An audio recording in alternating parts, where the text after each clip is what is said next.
being so close to the sun and the feeling that you're not getting burned, being close to it, or being told kuna already Malawi only has score, and you find a piece of gold and like, Manea, what you are jam?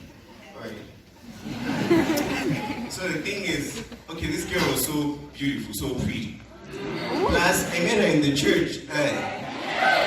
Manation your food I want to eat. Amen. Hallelujah. However, it turned out to be this girl wasn't who she claimed to be. Amen. And okay, you guys look at me, lowly. I stand in front of you. I talk to you guys. If I had attached myself to that girl, trust me, guys, I wouldn't be standing in front of you because she was a bait. And it was just a matter of time before I realized she was there to fish me out of God's presence.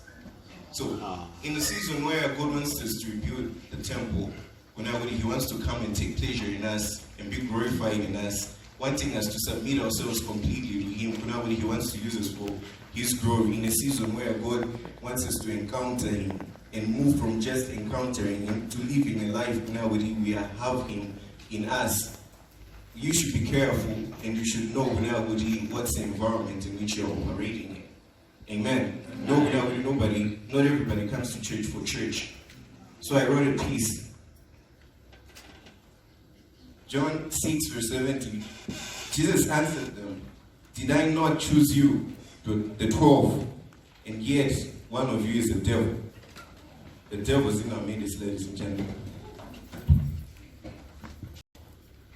The devil's in our midst. They wear white as they prepare to fight. The devil's in our midst. They shine so bright as we lose our sight. Our wide open eyes fail to notice that the devil is in our midst. The devil's in our midst. They present themselves as servants of God. The devil's in our midst. They prepare themselves more than the soldiers of God. Are you surprised that none of us can tell that the devil is in our midst? The devil's in our midst. They never miss any of our prayer meetings. The devil's in our midst. They even pull most of us to our own Bible study sittings. How then can we tell that the devil is in our midst? They smile as they walk in with blades sharper than double-edged swords. They embrace us in love as they slowly pull us away from He who loved us first. Then we shake hands as though agreeing with their mischievous ways, waving them as we welcome them to our next meetings, unaware of the fact that they're the very devils in our midst.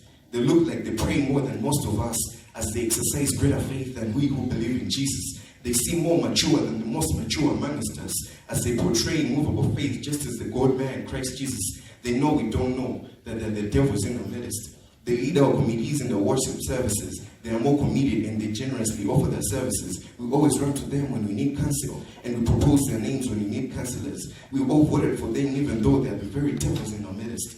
The devil's in our midst. They are our classmates and our roommates. The devil's in our midst. They are our friends' friends and our best friends, making it hard for us to believe that the devil's in our midst. The devil's in our midst. They are the people we trust and believe in. The devil's in our midst. They are the favorites in our campuses. You surely be stoned if you dare point out that the devil's in our midst. They pretend to be for us, but they're not. They pretend to love and care for us, but they don't. They pretend to be led by the Holy Spirit, but they're not. They pretend to believe in God, but they don't. They are the devils in our midst, whether you decide to believe me or not. They know our experiences. Being in our midst has exposed them to our differences. They know our strengths. Having our trust has taught them our weaknesses. The devil is in our midst and he knows our preferences. Our distance from God has surely blinded us. Our failure to seek purity has made us believe the defiled. Our laziness in searching the scriptures has made us trust the enemy. Our ignorance is what is fueling our perishing tree, whether you agree or not. Our carnality has made us team up with the very devils in our midst. How ugly. If we knew we had devils in our midst, would have been more alert. If we realized we had them, would have been more prepared to avoid regret. If we understood they were here, would have scrutinized every piece of advice against God's word. We would have sought God's presence even more in this wicked world, if and only if we were aware that the devil is in our midst.